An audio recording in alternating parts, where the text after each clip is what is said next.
بل طرف تا یو کس بعضی کتابونو کې وی چې دا يهودیو نی منزو نی روژوا نی زکاتو نی حجو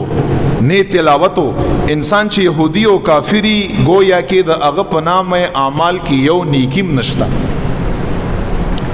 مصطفی علیہ الصلوۃ والسلام مبارک لراغه په یو غزوه کې ورته فرمای یا رسول الله مبارک چې ز پتا باندې ایمان راوړم په حق باندې او په زړه کې مې محبت تر سره پیدا شي او لاړ شم په دغه جهاد کې او جنگيږم مړ شم مال به الله تعالی څه شی راکا. رسول الله ورته فرمای رب حور درکا رب جنت درکا. بل طرف ته دغه صاحب نبی علیہ الصلوۃ والسلام مبارک دربار رسالت کې حاضر شو ایمان یې راوړ محمد رسول الله مبارک باندې زړه ایمان راوړ محبت یې ورسره وکړه ځکه چې څوک ایمان په مصطفی علیہ السلام مبارک باندې د کفر نه راوړي مسلمانېږي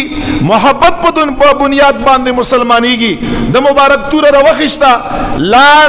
جهاد یې وکړه جهاد په میدان کې شهید شو نی مونځ شته نی اودس شته نی حج شته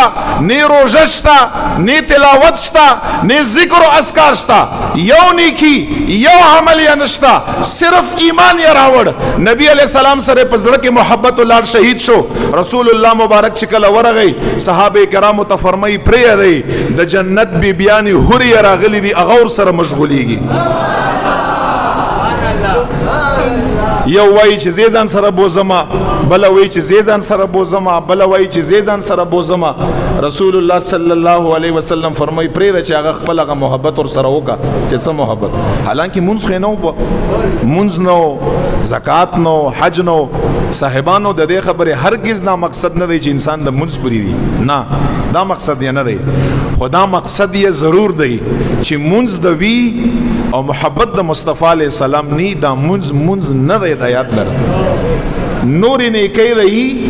او محبت د مصطفی علیہ السلام مبارک د پزړه کې نی رب لا یزال ته د نیکی نه د قبول په خپل باندې رب د نیکی نه د خوخه هغه وایي چې ما نه د خوخه دغه نیکی د استاشي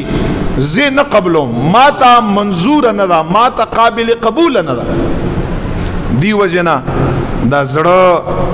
د حضور مبارک د مینې او د محبت نه ډک کړي د حضور علیہ الصلوۃ والسلام مبارک په مینه باندې